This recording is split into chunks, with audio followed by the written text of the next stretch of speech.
Hello aspirant, welcome to my channel Gift of the Gap to ICDS Supervisor 2003 question আমরা কিন্তু solve করছিলাম। আজকে কিন্তু পার্ট 4 এর আগে কিন্তু আমরা চারটে পার্ট নিয়ে কিন্তু আলোচনা করে দিয়েছি। যারা ভিডিওগুলো মিস করে গেছে তারা এই ভিডিও শেষে স্ক্রিনে কিন্তু দেখতে পারবে এবং প্লেলিস্টে তো অবশ্যই আছে। এবং আরেকটা কথা বলে রাখি যে অনেকেই কিন্তু পিডিএফ বলছিলে যে দাদা পিডিএফ দাও। আজকে কিন্তু ডেসক্রিপশন বক্সে লিঙ্ক দেওয়া থাকবে, সেখান থেকে কিন্তু তোমরা আইসিডিএস সুপারভাইজার 2003 সালের কিন্তু পিডিএফটা পেয়ে যাবে, ওখান থেকে তোমরা ডাউনলোড করে নেবে। তো চলো ভিডিওটি শুরু করা যাক। ভিডিওটি ভালো লাগলে অবশ্যই লাইক শেয়ার এবং কমেন্ট করবে এবং আমাদের gift of the gap YouTube channel সকালে রিক্রুটমেন্ট নোটিফিকেশন থেকে বিকেলে ম্যাথ রিজনিং প্রিপারেশন এবং জিএসএ প্রিপারেশন যদি তোমাদের ভালো লাগে তাহলে অবশ্যই চ্যানেলটিকে কিন্তু সাবস্ক্রাইব করে বেল আইকনটা প্রেস করে দেবে। সাবস্ক্রাইব করতে কিন্তু কখনোই চ্যানেলটিকে ভুলবে না। তো চলো শুরু করা যাক। আইসিডিএস সুপারভাইজার 2003 সালে যে কোশ্চেন এসেছিল সেই কোশ্চেনের সলভ। আমরা কিন্তু কোশ্চেনটা পুরো ইংলিশে আছে, আমরা কিন্তু কোশ্চেন ইংলিশে প্লাস বাংলায় ট্রান্সলেট করে দিচ্ছি, তাই জন্য যারা বাংলাতে চাইছিল তাদের কিন্তু বাংলা মিডিয়ামের স্টুডেন্টদের কিন্তু কোনো অসুবিধাই হবে না, ঠিক আছে। আমরা আগের দিন 28টা কোশ্চেন সলভ করেছিলাম এখানে পার্ট 1 পার্ট 2 ভিডিওতে। আজকে কিন্তু এটা পার্ট 3 ভিডিওতে একটা পশ্চিম মেদিনীপুরের আইসিডিএস সলভ আছে। আজকে কিন্তু 2003 সালের পার্ট 4 যেই কোশ্চেনটা আছে সেটা কিন্তু সেই 28টা হয়েছিল, আজকে কিন্তু 29 থেকে কিন্তু শুরু হবে, ঠিক আছে। এটা কিন্তু পুরোটাই 2003 সালের কোশ্চেন আইসিডিএস সুপারভাইজারের। কোশ্চেন নাম্বার 29 বলেছে গ্রাম স্বরাজ ইজ দ্য আইডিয়া অফ কার না গান্ধীজি, অর্থাৎ গ্রাম স্বরাজ ধারণাটি কার? গান্ধীজির কিন্তু গ্রাম স্বরাজ ধারণাটি। গান্ধীজি সঠিক উত্তর, অপশন সি। নেক্সট বলছে option number 30 Hindu succession act 1956 provides women the right, অর্থাৎ হিন্দু উত্তরাধিকারী আইন 1956 নারীদের অধিকার প্রদান করেছে কি? যে দা to own their parental property, অর্থাৎ তাদের পিতামাতার যে সম্পত্তির মালিকানার উপর কিন্তু তাদের 1956 অ্যাক্ট কিন্তু নারীদের এই অধিকার দিয়েছে। নেক্সট বলছে কোশ্চেন নাম্বার 31 বলছে, একটু জুম করে নিই, হ্যাঁ। কোশ্চেন নাম্বার 31 বলছে in the matriarchal joint family usually the eldest male member is known as, অর্থাৎ যৌথ পরিবারের ফ্যামিলির সর্বাধিক মানে যে এল্ডেস্ট, হ্যাঁ, সেই সদস্যকে আমরা কি বলি? না, তাদের বলি আমরা কর্তা বলি, ঠিক আছে। পঞ্চায়েত রাজ, সেই পঞ্চায়েতি রাজ মিনস ডেভেলপমেন্ট ডেমোক্রেটিক ডিসেন্ট্রালাইজেশন। পঞ্চায়েতি রাজ মানে হলো গিয়ে কোনটা? ডেভেলপমেন্ট না ডেমোক্রেটিক ডিসেন্ট্রালাইজেশন না ইকোনমিক পরিক্রম না প্ল্যানিং, ঠিক আছে। অর্থাৎ ডেমোক্রেটিক ডিসেন্ট্রালাইজেশনের বাংলা হলো গিয়ে গণতান্ত্রিক বিকেন্দ্রীকরণ। পঞ্চায়েতি রাজ মিনস হলো গিয়ে গণতান্ত্রিক বিকেন্দ্রীকরণ। এটা কিন্তু আমাদের সংবিধান থেকে দিয়েছে। সংবিধান তো আমাদের সলভ করাবো, সংবিধানের কিন্তু ডিটেলস খুব তাড়াতাড়ি কিন্তু আমাদের গিফট অফ দ্য গ্যাপ চ্যানেলে চলে আসবে। চলো নেক্সট কোশ্চেন বলছে cyclical unemployment is cause because of কোনটা? Large scale of irrigation, faulty system of education, ups and downs in trade and business, না ওভার পপুলেশন। সঠিক উত্তর কিন্তু ups and downs in trade and business, ঠিক আছে। অর্থাৎ cyclical যে unemployment আছে তার চক্রাকার বেকারত্বর কারণ কি? না, কারণ বাণিজ্য এবং ব্যবসার আপস ডাউনস কিন্তু এর কারণ। প্রাইমারি ডেটা মিনস 34 বলছে প্রাইমারি ডেটা, অর্থাৎ প্রাথমিক তথ্য মানে কি? প্রাইমারি ডেটা মানে information collected for first time, যে তথ্য কিন্তু ফার্স্ট টাইম কালেক্ট করা হয়েছে, অর্থাৎ যে তথ্য প্রথমবারের জন্য সংগৃহীত তাকে আমরা বলছি। ডেটা দুই রকম হয়, প্রাইমারি ডেটা, সেকেন্ডারি ডেটা, ঠিক আছে। এখানে শুধু প্রাইমারি ডেটা জানতে চেয়েছে। প্রাইমারি ডেটা হলো গিয়ে যেই ডেটা সবার প্রথমে কালেক্ট করা হয়েছে তাকে আমরা বলছি প্রাইমারি ডেটা। সেকেন্ডারি ডেটাটা ঠিক তার উল্টোটা, ঠিক আছে। The author of book caste class the power, the author of book caste class and power কে লিখেছে? না অ্যান্ডি বেটল কিন্তু লিখেছে এই বইটা। বুকস অথর কিন্তু খুব রিসেন্ট বুকস অথরগুলো কিন্তু দেবেই, যে কোনো পরীক্ষাতে কিন্তু বুকস অথর কিন্তু দেয়, ঠিক আছে। কোশ্চেন নাম্বার 36 বলেছে joint family consist of people of dash generation, তাকে আমরা কত? 3 generation. Joint family consist of people of 3 generation, অর্থাৎ যৌথ পরিবারে মানুষের গঠিত তিনটি জেনারেশন নিয়ে কিন্তু যৌথ পরিবার যে একটা 3টে জেনারেশন নিয়ে কিন্তু জয়েন্ট ফ্যামিলি গঠিত, ঠিক আছে। এছাড়া কিন্তু তোমরা পিডিএফটা ডাউনলোড করতে পারছো। এছাড়া কিন্তু যারা পিডিএফটা ডাউনলোড করবে না তারা কিন্তু ক্লাস তো আমাদের রাস্তায় থাকবে, তাদের চিন্তা কোনো কারণে আমরা কিন্তু টোটাল 100টা কোশ্চেনই কিন্তু সলভ করিয়ে দেবো, ঠিক আছে।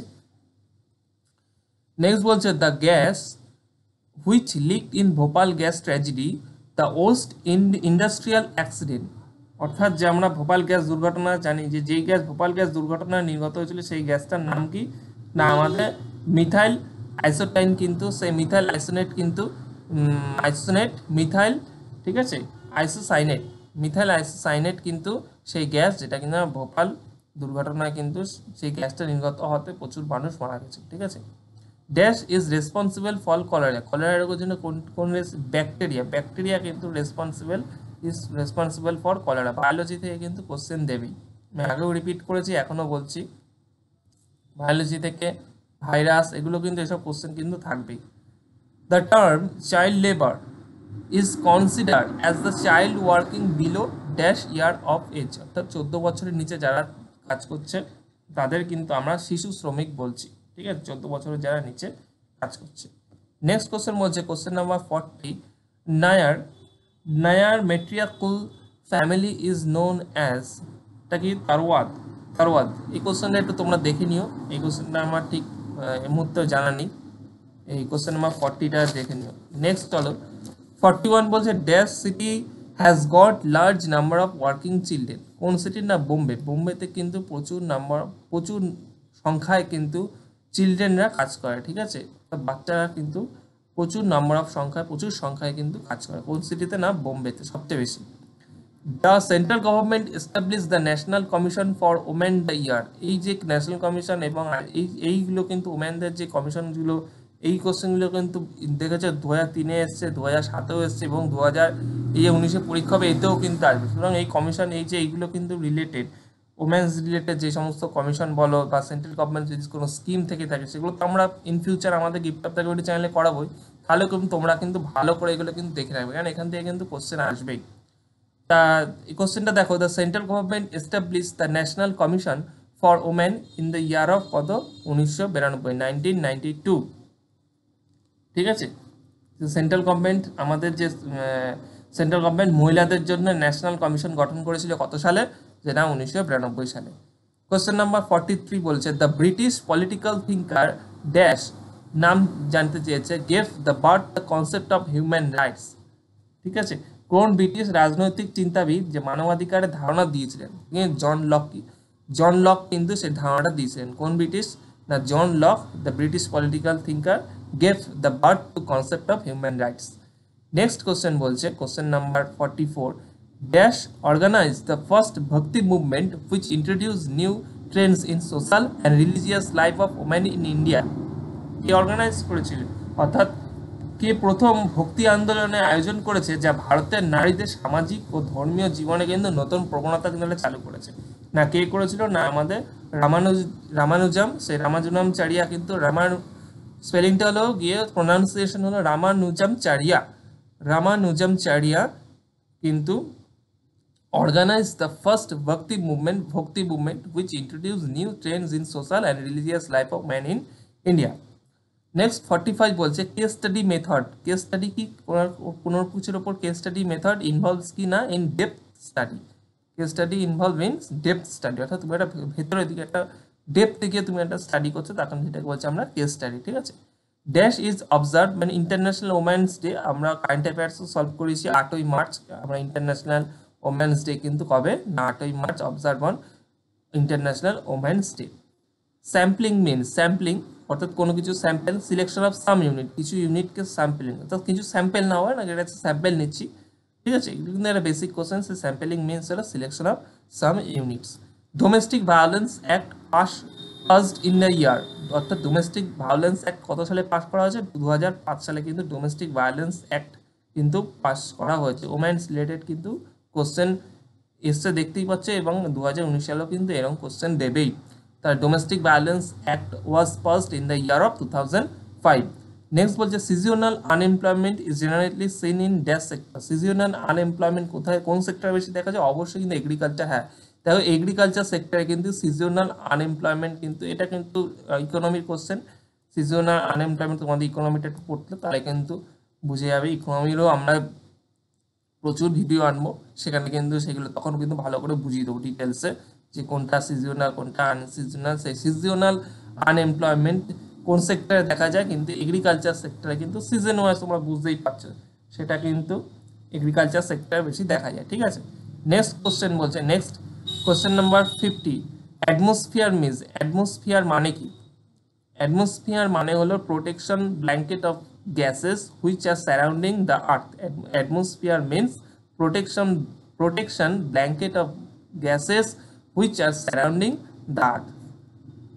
আজকে কিন্তু 50টা কোশ্চেন সলভ করে দিলাম। নেক্সট ডে কিন্তু আরও 50টা কোশ্চেন কিন্তু সলভ করে দেবো। তোমরা একদিনে কিন্তু বেশি করতে গেলে তোমাদের কিন্তু মাথায় থাকবে না, কারণ প্রত্যেকটা কোশ্চেন তোমরা ভালো করে লিখে রাখছো, কেউ কেউ হয়তো মনে রাখছো, রিমেম্বার করে রাখছো, বা কেউ লিখে রাখছো, তাই জন্য কিন্তু অল্প অল্প করে কিন্তু রেগুলার কিন্তু সলভ করতে হবে। ভিডিওটি ভালো লাগলে অবশ্যই লাইক শেয়ার এবং কমেন্ট করবে, এবং আমাদের গিফট অফ দ্য ক্যাবিডি চ্যানেলকে অবশ্যই সাবস্ক্রাইব করবে, কারণ আমাদের গিফট অফ দ্য ক্যাবিডি ম্যাথের প্রিপারেশান, জিএসএ প্রিপারেশান, এবং আমাদের যে তোমাদের যে নিউট্রিশন আছে নিউট্রিশনের উপর, এবং আমাদের সায়েন্সের উপর কিন্তু এমসিকিউ চলছেই, সেই সমস্ত কিন্তু তোমরা পেয়েই যাচ্ছ। তাই জন্য কিন্তু অবশ্যই চ্যানেলটিকে সাবস্ক্রাইব করবে, এবং অবশ্যই কিন্তু তোমাদের বন্ধু বান্ধবীর সাথে কিন্তু অবশ্যই ভিডিওটাকে শেয়ার করবে। So thank you.